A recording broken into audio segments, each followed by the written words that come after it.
When you think of classic American cars, you imagine power, style, and freedom on the open road. But not all vintage rides are built to last. Some come with hidden dangers under their wheels, designs that make driving a nightmare. Today we're diving into the world of legendary failures, cars that have earned the title of W fails. Buckle up because these wheels could shake your faith in classic cars forever. Subscribe to the channel so you don't miss me. I started. The 1960 Rambler American was part of AMC's compact car lineup, known for its affordability and fuel efficiency. It had a sturdy unibody construction and a modest 90 horsepower inline-six engine. While praised for economy, the car wasn't without its problems, especially concerning the wheels and suspension. One common issue involved poor road handling, especially at higher speeds.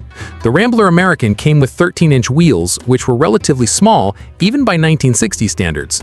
These smaller wheels, combined with narrow tires, often resulted in reduced stability and more body roll during cornering. Furthermore, the suspension design, particularly the front coil springs and rear leaf springs, was known to produce a rough ride on uneven roads. Over time, components such as kingpins and bushings in the front suspension wore out quickly, leading to wheel alignment problems and uneven tire wear. While the 1960 Rambler American was reliable in many respects, its wheel and suspension setup made it feel outdated compared to rivals like the Ford Falcon or Chevrolet Corvair. Drivers often reported a floaty or loose steering feel, especially troubling in emergency maneuvers. The 1962 Oldsmobile F85 was part of GM's compact car revolution.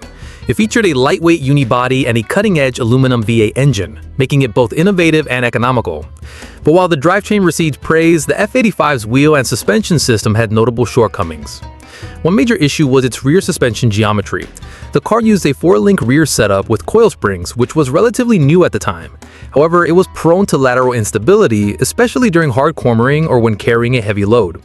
Drivers reported a loose rear feel, which could make the car unpredictable on winding roads. The F85 also came with 14-inch wheels, which combined with narrow tires limited its road grip. This became especially problematic during wet weather or sudden maneuvers. Over time, the car's front suspension bushings and ball joints were known to wear prematurely, causing wheel alignment issues and excessive tire wear. Even though the F85 offered smooth cruising, its wheel setup and suspension tuning made it feel less planted than competitors like the Ford Fairlane. Many mechanics in the 1960s noted that its handling didn't quite match the engine's potential. The 1966 Dodge Polaro was a full-size car built on Chrysler's B-body platform, featuring a range of V8 engines and a solid traditional design. While it was popular for its power and style, its wheel and suspension setup had some drawbacks. The Polaro came equipped with 15-inch steel wheels, typical for large cars of the era. However, the suspension design, which used torsion bar front suspension and leaf springs in the rear, was considered somewhat outdated compared to newer coil spring setups from competitors. Owners and reviewers noted that the Polaro's rear leaf springs often caused a harsh ride, especially when driving over rough surfaces. The leaf springs could also sag over time, leading to uneven tire wear and alignment problems. Another common complaint was the steering feel. The large wheels paired with heavy steering components made low-speed maneuvering more difficult, and the suspension's tendency to body roll during cornering could reduce stability. Overall, while the 1966 Dodge Polaro offered a comfortable ride on smooth roads, its wheel size and suspension components limited handling performance and contributed to a less refined driving experience compared to some rivals. The 1969 Chevrolet Kingswood wagon was a full-size station wagon built on GM's B-body platform. It was well regarded for its spacious interior and powerful V8 engine options, but its wheel and suspension setup had some notable weaknesses. The Kingswood came with 15-inch steel wheels, standard for large cars of the era, paired with relatively narrow tires by modern standards. This wheel and tire combination often contributed to a less responsive steering feel and limited grip, especially during wet or slippery conditions. The suspension utilized coil springs up front and leaf springs at the rear. While this was typical for wagons of that time, the rear leaf springs were known to cause a stiff and bouncy ride, especially when the vehicle was unloaded. Over time, these springs could sag, leading to uneven tire wear and compromised handling. Owners frequently reported body roll during cornering, partly due to the vehicle's high center of gravity combined with its suspension design.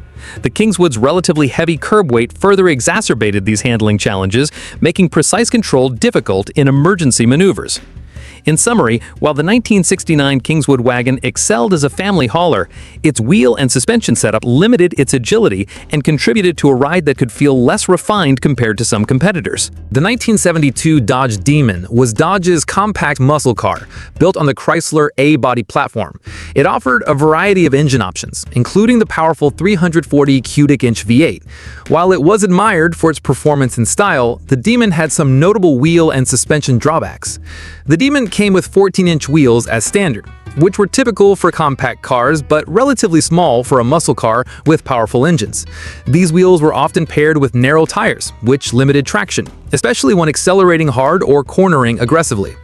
The suspension featured torsion bars in the front and leaf springs in the rear, a setup that, while durable, was criticized for producing a somewhat harsh ride. Rear leaf springs tended to sag over time, causing uneven tire wear and negatively impacting the car's handling. Moreover, the Demon was known for noticeable body roll during fast cornering, a consequence of its soft suspension tuning aimed at ride comfort rather than sportiness. The steering, though responsive, could feel vague at higher speeds due to the chassis dynamics and wheel setup. In summary, the 1972 Dodge Demon delivered muscle car power, but was limited by its wheel size and suspension design, which affected its overall road grip and handling stability. The 1964 Mercury Parklane was a full-sized luxury car built on Ford's top-tier platform. It featured powerful V8 engines and a spacious, comfortable interior.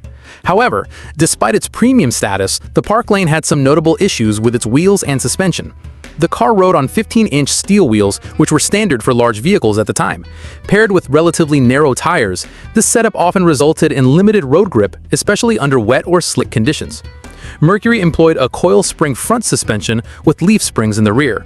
While this design provided a comfortable ride on smooth roads, the rear leaf springs were known to cause a bouncy ride on rough surfaces and could sag over time, leading to uneven tire wear and compromised handling. Additionally, the Parklane exhibited significant body roll during cornering due to its soft suspension tuning and relatively high center of gravity. Drivers also reported a somewhat heavy and imprecise steering feel, partly related to the wheel size and suspension components. Overall, the 1964 Mercury Parklane offered luxury and power, but its wheel and suspension setup limited agility and road handling, especially compared to sportier competitors of the era. The 1966 Chevrolet Chevel was a mid-sized muscle car built on GM's A-body platform. It offered powerful V8 engines and became popular for its balance of performance and comfort. However, when it comes to its wheels and suspension, there were some notable drawbacks. The Chevel came equipped with 14-inch steel wheels as standard, which was typical for the time. These wheels were often paired with relatively narrow tires, which could limit road grip, especially during aggressive driving or wet conditions. Its suspension consisted of coil springs in the front and leaf springs in the rear. While this setup was common, the rear leaf springs tended to cause a somewhat harsh ride and could sag with age, leading to uneven tire wear and compromised handling. Additionally, the 1966 Chevrolet Chevel was known for noticeable body roll during cornering, partly due to the softer suspension tuning designed more for comfort than sporty handling. Steering was generally responsive, but at higher speeds, the chassis and wheel setup sometimes felt less precise compared to rivals. In summary, while the 1966 Chevrolet Chevel was a strong performer, its wheel size and suspension design limited its handling agility and road grip. The 1968 Plymouth Fury was a full-size car built on Chrysler's C-body platform, known for its strong V8 engines and classic styling. While it was praised for power and comfort, the Fury had some shortcomings in its wheel and suspension setup. The Fury rode on 15-inch steel wheels, common for large cars of the era, paired with relatively narrow tires by modern standards. This combination often resulted in limited road grip, especially on wet or uneven surfaces. Its suspension system included torsion bars in the front and leaf springs at the rear. While torsion bars provided a relatively smooth ride up front, the rear leaf springs could cause a harsh and bouncy ride, particularly when the car was unloaded. Over time, the rear leaf springs were prone to sagging, which led to uneven tire wear and affected handling stability. Drivers also reported noticeable body roll during cornering, a common issue for full-size cars with softer suspension tuning. The steering, while generally responsive at low speeds, could feel heavy and less precise at highway speeds, partly due to the large wheel size and suspension design. Overall, the 1968 Plymouth Fury offered power and style, but its wheel and suspension setup limited agility and road handling compared to more modern competitors.